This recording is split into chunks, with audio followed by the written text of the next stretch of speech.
প্রান্ত থেকে আরেক প্রান্তে চলে যায় নিজে নিজেই, বাতাসে দুলতে দুলতে।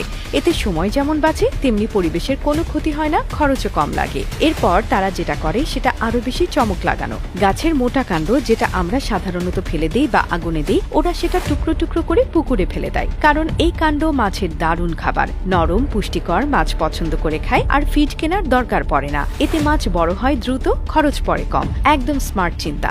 আর যেগুলো মাছ খায় না সেগুলো তারা শুকিয়ে টুকরো করে প্যাকেট বানিয়ে বাজারে বিক্রি করে কাঁচা তরকারি হিসেবে। কেউ করে তরকারি, কেউ ভর্তা, কেউ আবার পশুখাদ্য হিসেবে ব্যবহার করে। মানে ওরা গাছের একটা পাতাও ফেলতে রাজি না। শুধু কলা নয়, পুরো গাছটাই যেন টাকা ছাপার মেশিন। এই গল্প থেকে আমাদের শেখার অনেক কিছু আছে। বাংলাদেশেও তো অসংখ্য কলা গাছ হয়, কিন্তু আমরা কি এইভাবে ভাবি? না ভাই, আমরা ফল কেটে খাই, বাকিটা ফেলে দেই। অথচ একটু মাথা খাটালেই আমরা গাছের প্রতিটা অংশ কাজে লাগাতে পারি। আমাদের কৃষক ভাইরাও চাইলে এমন বুদ্ধি খাটিয়ে আয়ের পথ বাড়াতে পারে।